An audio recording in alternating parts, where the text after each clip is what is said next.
Okay, so good afternoon, everyone. I'm Shirley, the head of impact projects at ALVÁTECH, and I'm delighted to welcome you to the Women in Agriculture webinar. This event is part of our webinars with purpose, which cover topics that are just as essential for their social impact as their economic importance, and which combine environmental awareness in the face of climate change with our urgent need to act now to achieve food security and net zero targets. So thank you all for joining us today, and thanks to our guest speakers who are all passionate drivers of change and our partners, We4Food and AgriApp. Before I start, I just want to let you know that the webinar is being recorded and we'll share the link with you later. If you have any questions for our speakers, please direct them through the Q&A function, and we'll try to answer as many as possible in the roundup. So let's go on with today's topic, in pursuit of sustainability, the important role of women in agriculture. This is a topic that is particularly close to our hearts here at ALVÁTECH for empowering the female farmer and chasing agricultural sustainability. These are two of our key principles and is one of the 3 impact campaigns we are running in parallel to our global water treatment operation. There is an urgent need to make agriculture more sustainable, more efficient, and more equitable. The FAO says that if women in rural areas had the same access to productive activities as men, agricultural and farming production would increase by enough to feed 150 million more people. Our guests today are entrepreneurs, rural experts, leaders, and women passionate about making agriculture more productive and more inclusive. So let's hear from them with the help of our webinar moderator and agriculture specialist, Adrian Bell. Adrian, over to you. Thank you, Shirley, and good afternoon, everyone. We're going to start off by launching straight into an interview with our first panelist, Maja Forslund. Maja is the program manager at SIDA, the Swedish International Development Corporation. SIDA itself focuses on global collaboration for the environment, with a particular interest in sustainable economic development. Now, Maja is also responsible for managing Swedish support for water and energy for food. It's an international initiative that supports SMEs in the water, energy and food sectors. ALVÁTECH is part of WE4F, which is why we're proud to have the initiative as one of our webinar partners today. Now, Maja, very good to have us with you this afternoon. I've explained that you represent SIDA. Can you perhaps explain more about your work and what SIDA does? Sure. Thank you, Adrian. And hi, everyone. Nice to be not seeing you, but being with you here on the screen. SIDA is Sweden's Agency for International Development Cooperation. And our prime mission is to eradicate poverty in all forms. So SIDA works across sectors, supporting organizations and programs that work for poverty reduction, but also for climate change, resilience, environmental sustainability at large, and where gender equality always actually should be mainstreamed in all our support. And you're here today, you represent several donors behind Water and Energy for Food. Can you tell us a bit more about that program specifically too? Yeah, exactly. So I'm representing, as you say, the program Water and Energy for Food. And that is a $65 million joint international initiative that was launched by the German Federal Ministry for Economic Cooperation Development and European Union, also the Ministry of Foreign Affairs of Netherlands and Sweden through SIDA, and also the US Agency for International Development. And to try to sum it in brief, its mission is to expand the sustainable scale of innovations in water and energy and food sectors. And we want to increase the sustainability of agriculture food value chains, and so that production of food is increasing with less energy input and with less water input. And at the same time, we want to address environmental and climate resilience in emerging markets with a particular focus on the poor and women. So, and the way it operates is through 5 regional innovation hubs across the globe, one being the hub in MENA region. And the mandate is to recruit innovators, enterprises that the hub can support to help scale their innovation. And again, important cross-cutting work for the hubs and for the program is to support innovators to integrate gender equality into their business mindset and operations. Okay, and this, I mean, we're here talking about gender equality today, but gender inclusion in agriculture specifically, why is it so important for CEDA, for WE4F, and for all your donors who support you? Yeah, thank you. I want to take the opportunity to go to take sort of the start from the beginning a little bit, since I'm really representing here the donor level. So first, CEDA and Sweden has a long-standing commitment, some of you might know, into gender equality and women's and girls' empowerment at large. It was strengthened by a Swedish feminist foreign policy that we have, and it's for sure guided by the global sustainable development goals. And if we go sort of to the sort of beginning and look at gender equality, we say, and this is also what the global development sustainability goals are saying, is that it's achieved when women, men, girls, and boys have equal rights, conditions, and opportunities, and the power to shape their own lives and contribute to the development of society. So it is a matter of equal distribution of power, influence, and resources. And I think that's a good sort of basis to have in mind. So for CEDA and donors, and also for the WE4F program, what we see is, of course, that as society prosperity increases and poverty decreases, economic productivity and growth increase when women participate in the economy and when they can contribute on the same terms as men and have access to resources and functioning markets. Tapping the abilities and initiative of women is an important driver of development. And in agriculture context, this includes women's access to and control over resources, household incomes for the production that she is actually part of generating. And I know that many of you will speak to this later, but again, gender mainstreaming in rural sector is essential for achieving women's economic empowerment.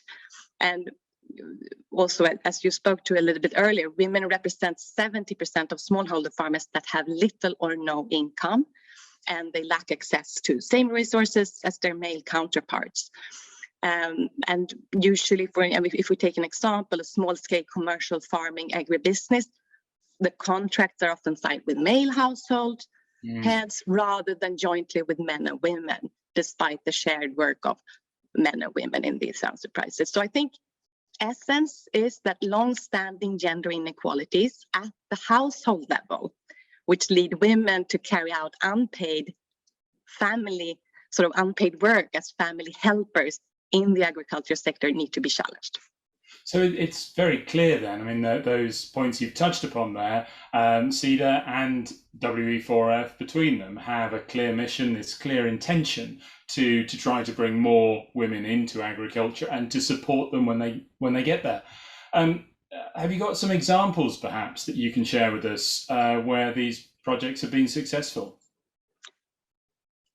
Yeah, so the intention in WE4F when it comes to gender equality in agriculture is that the enterprises that we support through WE4F take into consideration how to advance gender equality by looking into every piece of their businesses in what gender equality principles means for their organization, and that they reflect and analyze all the barriers that could be contributing to the exclusion of women in their sort of respective innovators' business model, and that they go on and list all the possible ways to include women, make conscious effort to collect data and the views from women customers and users, and not the least, assign targets and monitor them.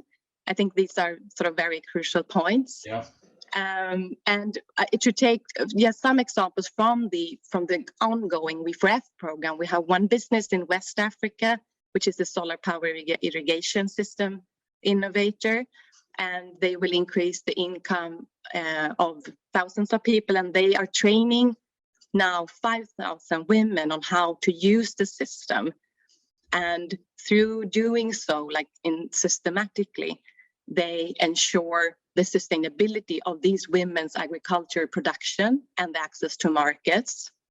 Another example is a company active in Kenya, Nepal, and Indonesia, and their hydro pump pay per produce and end user financing model they have. There they have also the WIFRF program have helped to systematically gather insights from women farmers in a structured way. And by this, they have helped reach and engage more women farmers and help women end users access the company's sort of product and grow more food with renewable energy. So yeah, some effective examples of where WE4F has managed to achieve success. Now, Maya, I know we've not got a lot of time with you this afternoon. You've got to rush off. You're not going to be able to stay for the discussion later. But it's been really helpful to have you share this brief but nevertheless detailed insight with our audience today. Before we leave you, is there anything you would like to leave our listeners with to summarize your views on the importance of securing this gender equality throughout agriculture? Yeah, thank you. No, I think again, I think a key message from our side and SIDA side is that gender integration is not just about women. It's about examining and understanding how power and status and gender norms affect lives. It's important to remember. And again, that we need to challenge the gender inequalities at the household level, which leads women sort of to carry out this unpaid work. And but I really wish you, unfortunately, I will not be able to stay. I'm right now attending a boot camp with the WIFRF innovators. So I'm excited to go back and join them. But I really wish you a fruitful workshop and seminar today. And reach out if you have any, let me know if you have any questions or thoughts. Thank you. Maya Forslund, thank you very much, and good luck with that boot camp. Well, that was an interesting start, hearing from an NGO, a representative of an NGO who's in the thick of this topic. I'd like to move on now to our second panelist, Betty Bonadell. Betty is the CEO of Farmer Charlie. It's an agri-tech startup which brings connectivity, data and agribusiness to remote smallholders around the world. So Betty is something of an entrepreneur in this respect. I think you'd describe yourself also as a technologist and an engineer, Betty. Welcome to the webinar. Tell us a little bit more. Well, thank you very much for having me on this panel and through that discussion. My background is in STEM, actually, so I can connect to some of the comments that were made before, and I'm very happy to bring my own perspective as an engineer and as a technologist. So we came to agriculture through technology because we were looking at connecting weather stations in a project that we were carrying out for the European Space Agency. So it is a very interesting approach when we realized that there was a huge need of bringing connectivity to rural areas. And when we discovered that, we realized that the importance is not to bringing only the infrastructure, but the information that helps people use that infrastructure in an efficient way. Fascinating. Now, tell us more specifically about Farmer Charlie. I think from the conversations we had before the webinar, you're trying to improve the connectivity in the 60% of the world's rural areas that are still not connected to the internet. Exactly. What happens is that you realize that even though we live in a world that is fairly connected and we are in a situation where we can exchange in an easy way, it doesn't necessarily happen the same way everywhere around the world for many different reasons. First of all, is that it doesn't necessarily make an economic sense, as there are less people that are available and potentially less capable of paying for a subscription fee, and it's also a fact that the technology is somehow very easy to deploy in urban areas and a bit more tricky to deploy in rural areas. But we came from the background or from the belief that technology and information, or information sustained by technology, is a key to develop growth. By providing information on the agricultural value chain to those who need it, and information at broadband level. So information like, as we talk about inclusion, that the women could be able to access even if they don't have a necessarily understanding of the reading or of the opportunities to access some of the technology for cultural or family reasons, that they can get exposed to videos, they can get exposed to a broad range of options. Right. Yeah. By using that technology in a wide manner. So it's that smart, localized information that is going to be targeted to the people at a low cost that they can afford. So how exactly does Farmer Charlie work? What does it consist of? It consists of an ecosystem of apps, and some of them are apps that are developed locally, such as marketplaces. It also includes some very low-cost sensors. And then it goes to the next stage of bringing that connectivity that is expanded up to 10 kilometers around a central satellite receiver. And with that infrastructure, we also bring, if necessary, the solar power to power the whole system and bring that to the local, the remote community. So it's really like a private network or an opportunity for exchange between the community members in order for them to be more efficient in their farming. I think beyond the yield issue, the issue of waste management is critical. As we discussed earlier, the importance of sustainable agriculture is critical in emerging countries and beyond, actually. And the FAO, the Food and Agriculture Organization, recognized that there is 15% of waste worldwide, and there is room there to make efficiencies. And sustainable agriculture is particularly important to bring into community agriculture, which is where Farmer Charlie is targeted, isn't it? Yes, so we can work with plantations and larger infrastructures, but we actually target it more to communities of between 300 and 500 farmers at the time. And as I said, it's that way of helping people working together to develop something that they can bring. When we work on the dynamics of the audience, that or the people that we are targeting, you realize that a lot of them are women, because when it is a matter of agriculture for survival or agriculture for a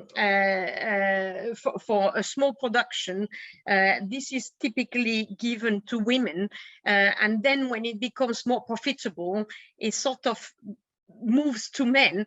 What we're trying to do is bring the information that will help also the women and the ability to learn to be self-sufficient and develop their own network and activity. It doesn't mean that excludes the men's side. It means that it gives the opportunity for these women to actually not only produce for survival, but actually produce for growth and profit that eventually will help them develop a business. Yes. And do you really think that technology, access to technology, can be instrumental in improving food security? I do believe it is a critical element because it can fasten some of the activities. So we have been in contact with some of the biggest agricultural agronomist institutes, and basically when they organize training, they usually train between 20 and 40 people around 1 week, but it's a very complex structure because they need to bring them into a place and then let them go back to their own places. By having that access to technology and online way of learning what is sustainable agriculture, how to produce better, there is an opportunity there to actually fasten the process, because with one click we reach out to 350 farmers at once. So we have that ability. Now, having said that, technology adoption is a real challenge, and it is something that we are taking very seriously. So we've integrated into our team experts of technology adoption with different profiles because of the level of education, of literacy, the different languages that are spoken around the world, the potential for access, cultural access to technology, mobile phones, and etc.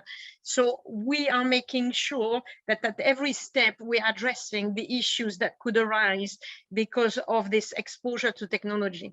Yes, making sure that we don't sideline women in the agri-tech evolution as well. Now, a little piece of research I found before the webinar, the World Wide Web Foundation published a report last year, quite a staggering figure. $1 trillion in GDP was lost by 32 countries, low and middle income countries, because women were excluded from the digital world. How can we leverage tech, agri-tech in particular, to build more resilient, more sustainable, more food secure systems in developing countries? So I'm a firm believer of the fact that not only the focus should be placed on yield, but it should actually be more deployed on the aspects of efficiency. Because if you increase efficiencies, and we've had discussions with academics, we've done a lot of research, if you increase the efficiencies of the agricultural chain by providing that data that is critical at every level, you then give an opportunity to actually save on the process, because you will save at every step. I give you an example. One of the cases we're working on is the production of manioc, cassava. Now, when you produce cassava, the roots are very good because they are resistant to drought. However, what happens is that as soon as you extract them from the ground, there is a potential issue of their consumption, because they go bad after 72 hours. So you need to find a way to market them or to process them within that time frame. And by helping the communities to achieve that effort in an efficient way, we're saving on the post-harvest waste. So that helps with creating revenues while not increasing the yield. So this is the type of actions that can be done and would help the women who are already quite busy with a lot of other activities that they have to address. For sure, that's a fascinating example. I wish we could stay and hear some more of what Farmer Charlie is doing, Betty, but our time's up. We have to leave it. Thank you for joining us and giving us your insight as an agri-tech CEO. Thank you. Now, we're going to stick with agri-tech with our next panelist. We're crossing to Claire Hodge in the UK. Claire is the head of crops at AgriEpi, which is one of the UK's agri-tech centres of excellence. Claire, welcome to the webinar. A bit of background to begin with. Can you explain more about what AgriEpi is and what it does? Yeah, so we're one of the 4 agricultural innovation centres, and we focus predominantly on engineering and precision farming. So we bring together consortium businesses like ALVÁTECH and Farmer Charlie are part of our member network, and try and bring together a broad range of insight and need in the agriculture sector to build projects to try and find technology that really builds on needs and challenges of farmers today and the future. So you're seeking to fill a gap of sorts, aren't you? Yeah, absolutely. I mean, we work on the kind of three pillars of economic, social, and environmental, and bridging that into look at how it interacts in providing food for society, and also how does that impact the environment. So very much finding how we can accelerate innovation to fill that gap. Mm. And it's the social aspect entwined with economic, environmental, and so on. It's that social aspect that brings in the need for gender inclusion, doesn't it? The needs of women in farming, the role that they fulfill. Absolutely. We need to make sure that it's accessible technology to everybody, and that the roles in farming are changing all across the world, and we need this technology to be able to address that. And how do you think it's different in the UK? I mean, we've heard examples from Betty and Maya about the role in developing countries, but in the UK, how do you think it's different from one of those emerging economies? I mean, can the UK situation ever really be compared to that in Kenya, for example, particularly when it comes to addressing something as important as sustainability? I think the roles of women have differed in the past, but as we're seeing everywhere, the role and skills on farm are changing, and that's where technology comes in. So I think that what we can learn as we develop technology here in the UK and include women in that development of technology, we increase our intelligence, our understanding, and the tools that we create and build, and then that translates really well to businesses all around the world, especially when we're talking about sustainability and the environment, because as we understand these more very nuanced needs for each farm in that kind of precision level, as farmers, no matter who you are, that knowledge is going to help make better decisions and improve efficiencies. Mm. Mm. So it's both the skills that we need to develop, but also provide the necessary support, do you think? Yeah, it's really important, and that I think that's where we come in and building quite inclusive networks and bringing that diversity into the product development, because it's about making sure that anyone can use this, and so it's about the learning, but also about that development through trying to focus on perhaps what the future will look like in 20 years time. It's not just about the challenges that we have today, so we need people thinking about what that might look differently to what it is today. Do you have any specific case studies of that, where that's been in action at work? Yeah, so we work with farms all across the UK, but also around the world. So we have built technology and sensors that we put on farm. We check with farmers here and understand how they use them, how we can develop that further, deploy them, test them quite intensely. So we've had kind of beef monitors to understand the impact of feed, and then we take that across to countries like Paraguay and then see how they can use that and how that is embedded into those businesses. We've done that in nutrient sensors on harvesters, and so it's really understanding how we can translate that, and it might not necessarily look like exactly the same kind of piece of machinery or kit, because sometimes the scales that we're working to are quite different, but what we need when we develop technology is for it to be adaptable, and that's such an important part when we're working with businesses to make sure that we can create bespoke products for farmers and market. Right, okay. And with gender inclusion itself, does AgriEpi have a specific approach or policy to kind of threading this through everything you do? Well, so we very much start with the farmers and the farm and what's the need on the farm. And so we go from very small family farms to very large corporate farms that we work with. And whenever we take anything on and work with people, as Betty and ALVÁTECH have both worked with us, it's very much about starting at that use case and the people that are involved in the communities. So yeah, that goes through the kind of process that we take every product and project is start with the people and make sure that we work with universities, we work with SMEs, we work with governmental organizations, you know, we bring together as many people as possible, and that diversity has to be core the whole way through.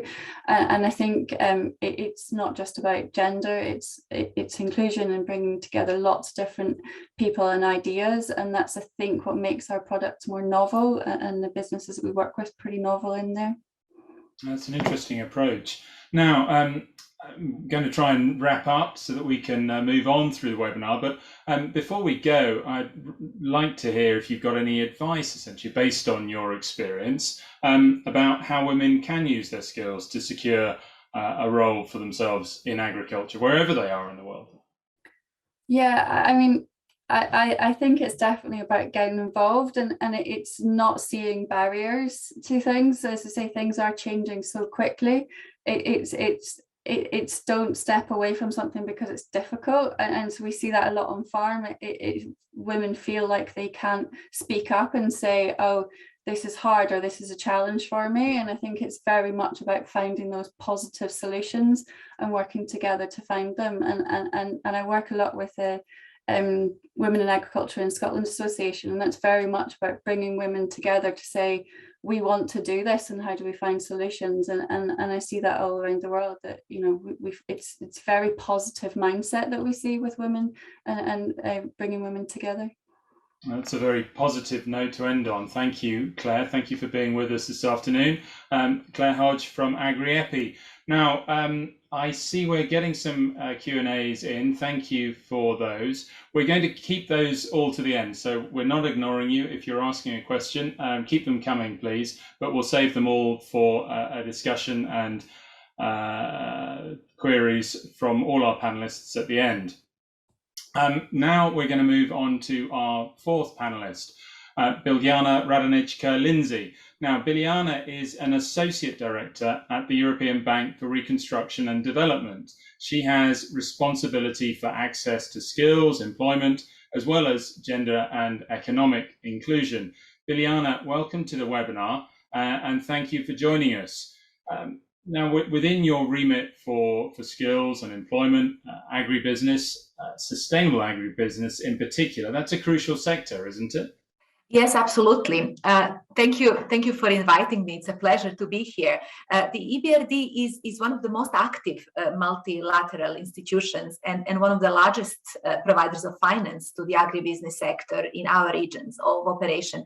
Until now, we've invested something over 4.7 billion euros in the agribusiness sector.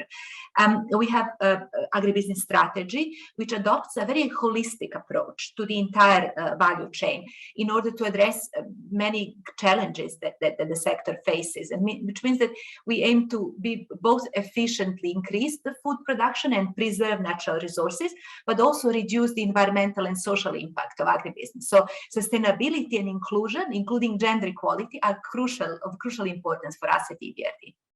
And of course, wherever we are in the world, agribusiness is one of the most important sources of employment for women. Yes, indeed, the sector is a vital source of employment for women across continent. In fact, agri-food production is often the only economically viable activity in many rural and remote areas. But as we know, women are generally concentrated in lower skilled and lower paid occupations and have fewer opportunities for promotion and career development. Women often are more likely to work in informal occupation, unpaid subsistence farm work, as we heard from the previous speakers. And there are many factors that contribute to that. Women typically have less access to land, markets, technologies, credit, training, and all that limits their access to employment and entrepreneurship. Also, women's lower participation in agribusiness-related study, technical education, also limits the number of candidates for employment. And as we mentioned, social norms are also very important. They discourage women to enter paid employment and limit their professional development. And of course, we do focus a lot on the social side of this, ensuring equal opportunities and how they bring benefits to society. But it's not limited to society too, is it? There's a strong business case for getting women better involved. Indeed. It's not just about social issues. There is a strong business case for investing in women equal opportunities in agriculture. We know that when gender gaps persist in agricultural input, companies risk lower harvest quantity and qualities. Many studies have found that women farmers, if they had the same access to productive resources as men, the farm yield would increase by 20-30% on average. Many indications that, for example, in processing or storage, there are risks where gender gaps are persistent, and also in marketing and sales. As we know, there are many marketing efficiencies, as majority of consumer decisions are taken by women in agricultural production. So a very tricky bit. And I mean, in my area, access to skills and employment, we know that agriculture sector struggles with attracting highly skilled workers that to drive innovation. So increasing women access to education and employment, it should be a strategic decision.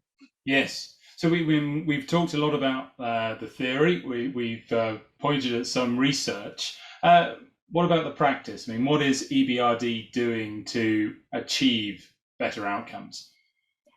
Thank you for asking that. Yes, EBRD does that in many different ways. For example, we help agribusiness companies develop and implement new training initiatives, especially work-based learning, often in partnership with local education providers such as TVET schools and universities. We specifically support the development of curricula and training programs to increase the level of skills among small farmers, with particular focus on women, including for the use of agri-technology to help them participate more effectively in value chains. But we also work at the policy, at the national level. We help improve occupational skill standards in the agri sector, which allows companies to recruit based on more transparent skills requirements, and also enables education institutions to train young people, particularly women, with market relevant skills. I was going to mention that. You mean you've got a particular focus on young women, and I think you've got an example of where that's been successful from Turkey, I think. Yes, we do work across Turkey and across other countries of operation for women access to skills that increases their employability. We help clients, for example, focus on the development of a talent pipeline of young women in STEM occupations, in digital and green skills that are relevant for agri sector. And that is very important for corporates to increase the share of women, especially in technical and managerial positions. And can you tell us a little bit more about the project in Turkey? Yes. There was a project earlier this year called Banj, which is with a global agricultural commodity company that produces edible oils in Turkey. We've invested about $50 million US dollars to help support women farmers through a training academy, training at least 480 women farmers in modern agricultural technologies for olive farming through setting up an academy. Specifics of environmentally friendly production, for example, to give women farmers skills to both increase their efficiency and productivity, but also climate resilience of their harvests. Yes, and this Turkey is quite an important area for EBRD, isn't it? This isn't the first project you've carried out in Turkey. No, not at all. Turkish is one country with the largest number of inclusive and gender responsive investments in the agri sector. It ranges from grain to livestock to honey production, where we have women and young people as the focus of the employment initiatives. Also, we work in economically disadvantaged regions of Turkey, such as ALVÁTECH and others.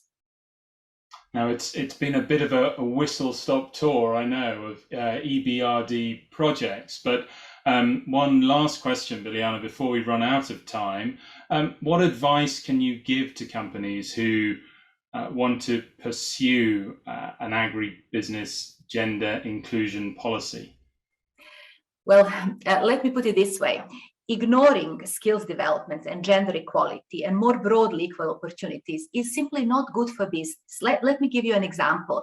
A few years ago, we found out that the cost of staff turnover for a Turkish agribusiness firm that was one of our clients, which has about 800 workers, was over $900,000 per year in direct and indirect costs, such as lost productivity. This was at the time equivalent to 14% of the company's annual revenues. So the numbers are staggering, and addressing these challenges and improving equal opportunities can really make companies more cost-effective, more efficient, and lead to better performance. Well, it's been a terrific insight into your work, albeit brief. Of course, if attendees would like to know more, we can supply details for how to get in touch with Biljana and her team afterwards. But Biljana, thank you very much for joining us. Very useful advice there. Please stick around for the discussion at the end. Thank you, Adrian. Now we're going to move on to that discussion after we've spoken to our last panelist, Banu Khan.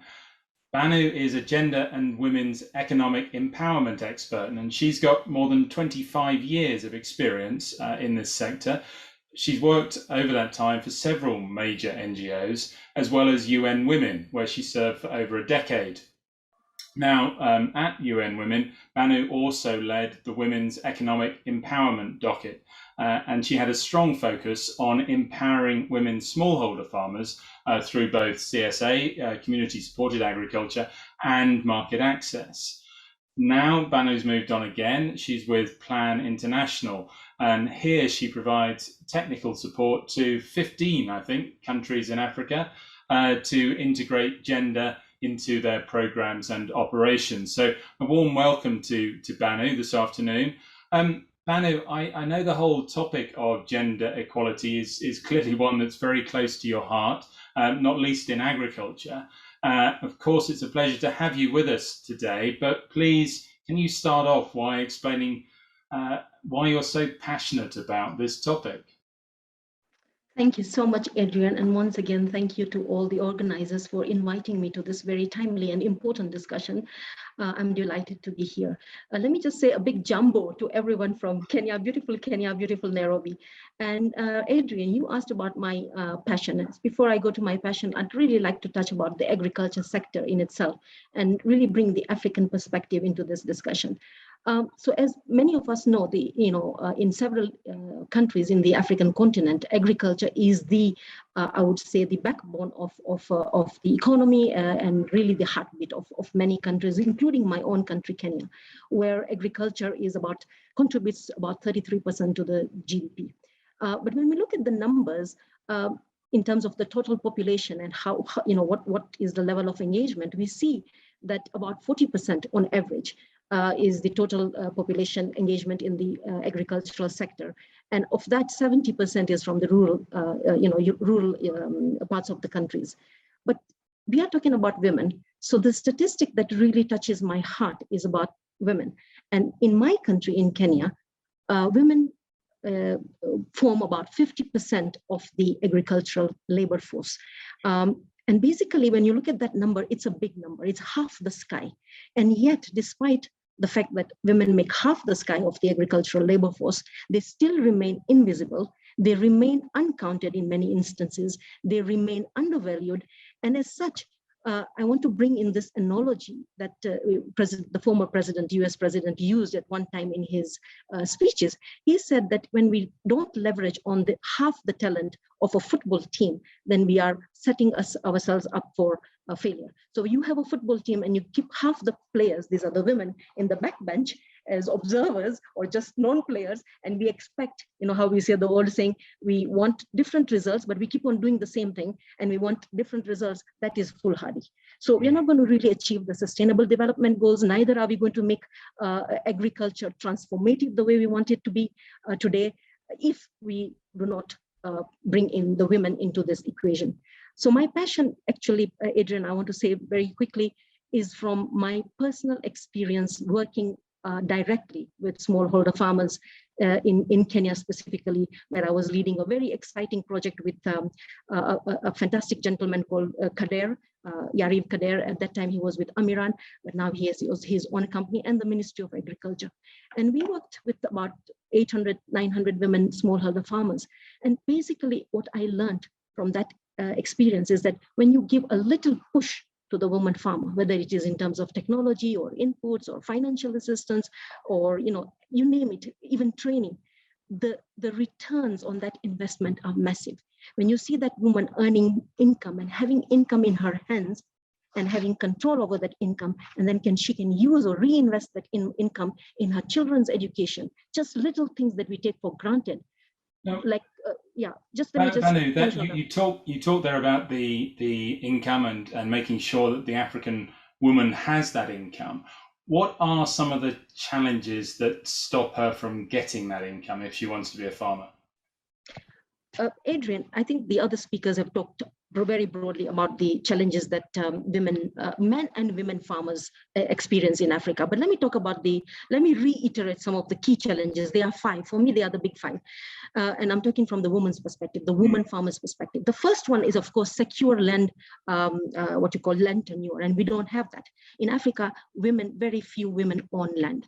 In my country, less than 1% have titled land in their name, and about 5% in joint title, land ownership with their husbands or their partners. So that means they do not own the land. That's number one. So it's a very big challenge. The second one is about access to financial services, and I say services because we talk a lot about credit, but we forget about insurance, which is also a service. So that's a big pain point. The third one is about access to information.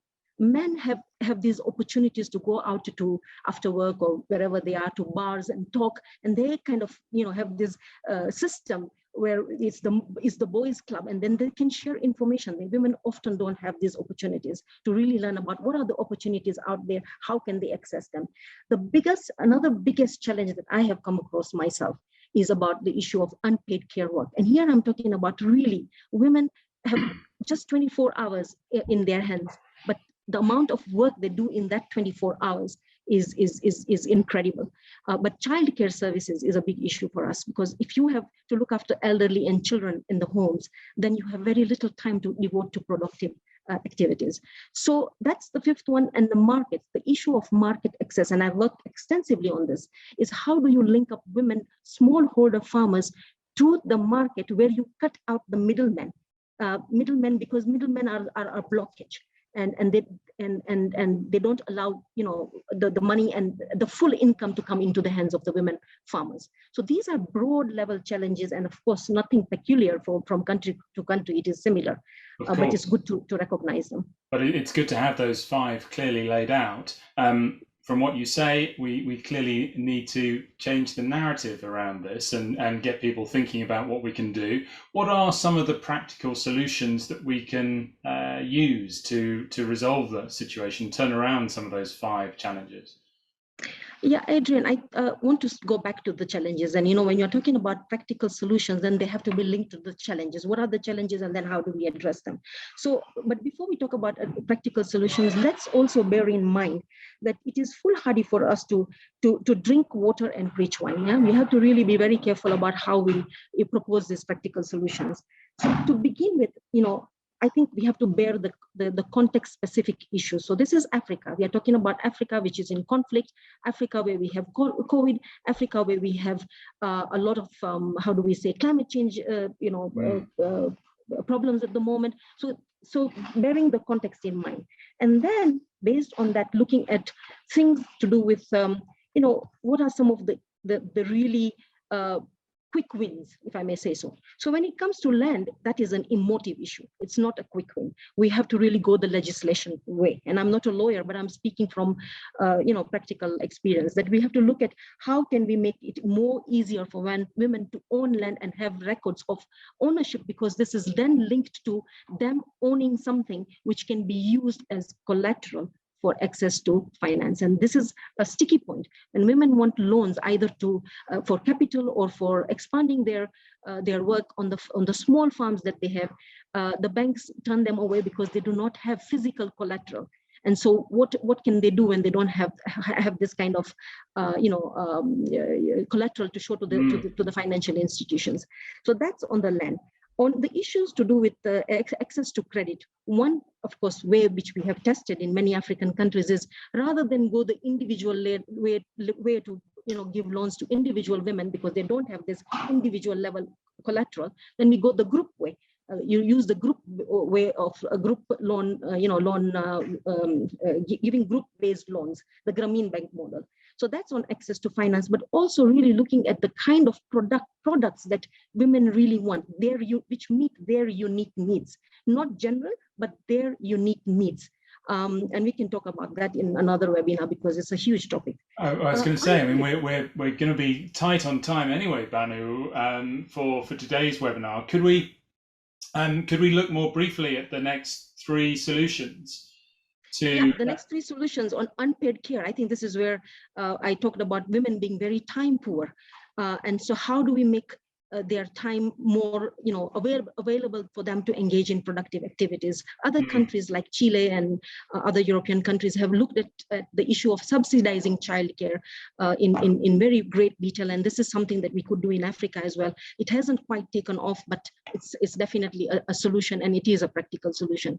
Freeing up women's times using simple technology, including what you have come up with, ALVÁTECH and others, even simple cooking stoves, because women spend a lot of time, in fetching firewood and water. UNICEF says in one of their studies, and I must quote this number, they said that women on average spend 200 million hours on colossal activities, or it's a colossal waste of time, fetching water and fetching firewood. So what can we do there? So time-saving technologies like even simple stoves where women can cook, leave their food cooking and go to attend to their farms. And on the issue of markets, we need to really link up women with sustainable markets. And here we have to really think out of the box. Let's look at regional markets. Let's look at international markets. Let us not box women to domestic markets. This is where they have been, and what can we do out of the box? Because those are lucrative markets, and only 1% in my country, 1% of the export share, market share, belongs to women. So the remaining 99%, Adrian, you know where it is. You're so passionate about your subject, Banu. It's great talking to you, and I know you love to focus on the positives as well. So, what genuine differences do you think we can bring about in African agriculture if we can move towards greater gender equality? Okay, to be very brief, Adrian, I think if we really want genuine difference, then we have got to put our money where our mouth is. And by this, I'm very categorical. Governments need to commit more to, transforming agriculture first in a very broad sense, and then secondly looking at how do we mainstream gender, integrate gender to transform the face of African agriculture, which is predominantly it is feminized. It's a feminine face of agriculture. So how can we move the needle without putting the resources there? And secondly, we must recognize and we must value and support women farmers. As I said in the beginning, with just a tiny little impetus, the return on investment is amazing. So we need to do more over there. Genuinely, gender equality, as other speakers have already said, we are not going anywhere if we don't pay attention to gender equality. Gender equality is a prerequisite, it is recognized, and that is why we are saying in the Sustainable Development Goals, it is a prerequisite for all the other goals.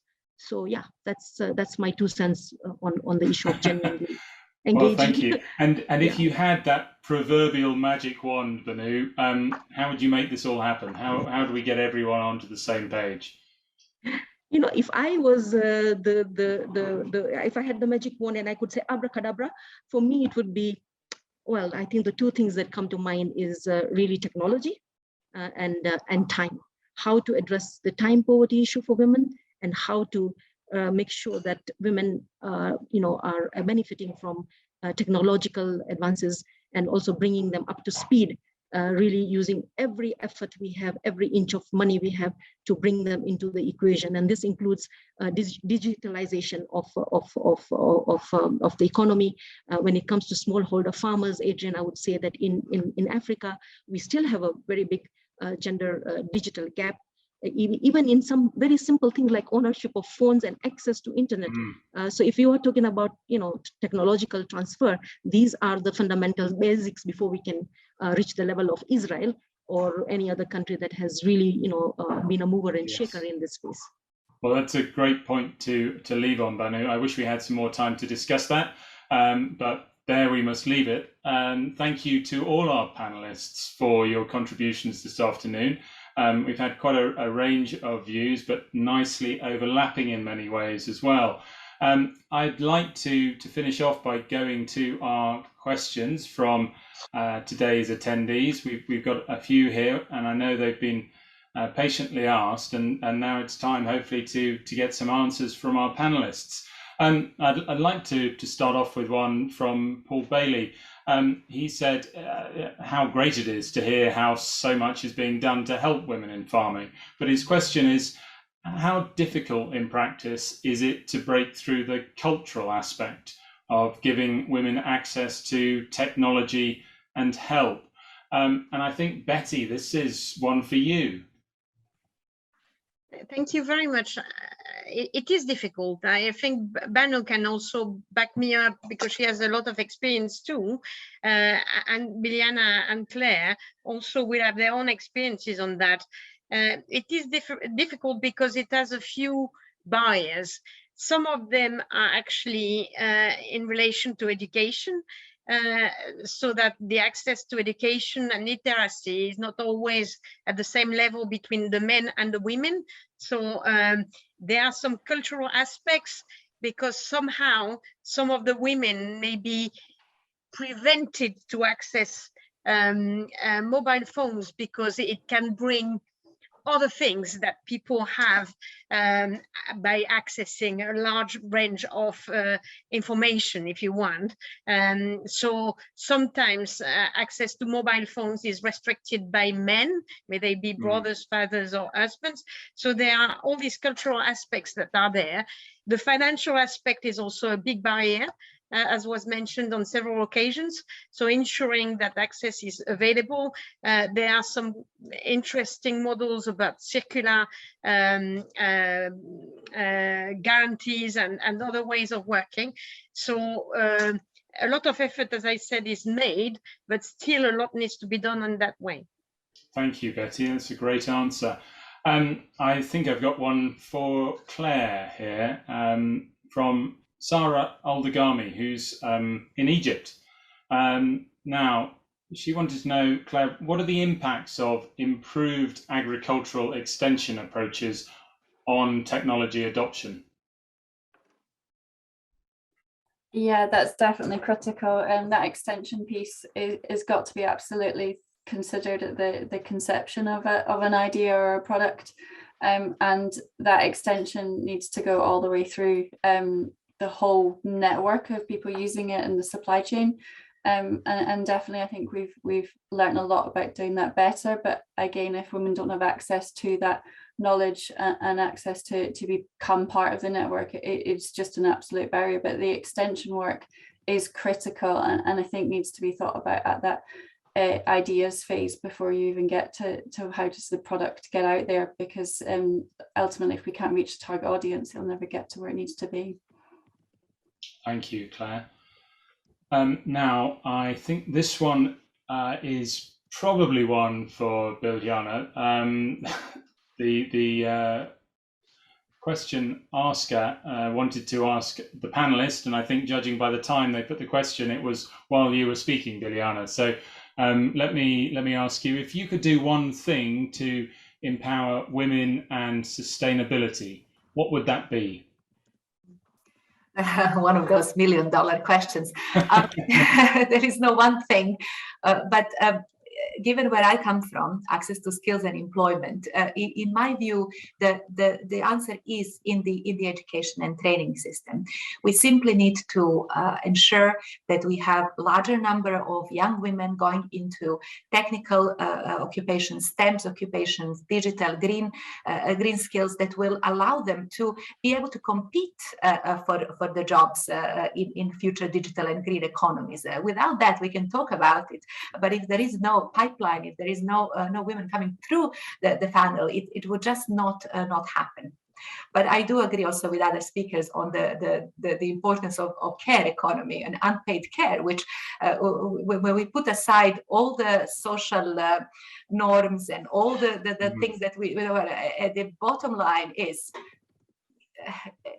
the number of hours that women spend on unpaid care is prohibitive for a number of things that women could achieve in life. Thank you, Biljana.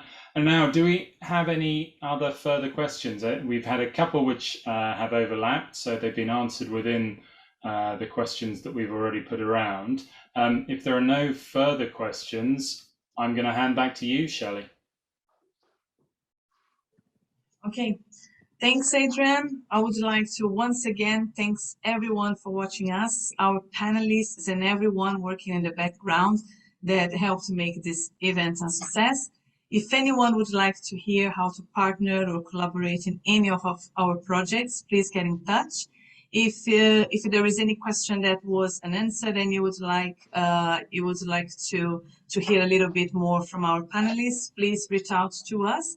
And I would encourage everyone to visit ALVÁTECH website and follow us on social media. So thanks everyone. Bye for now. Thank you.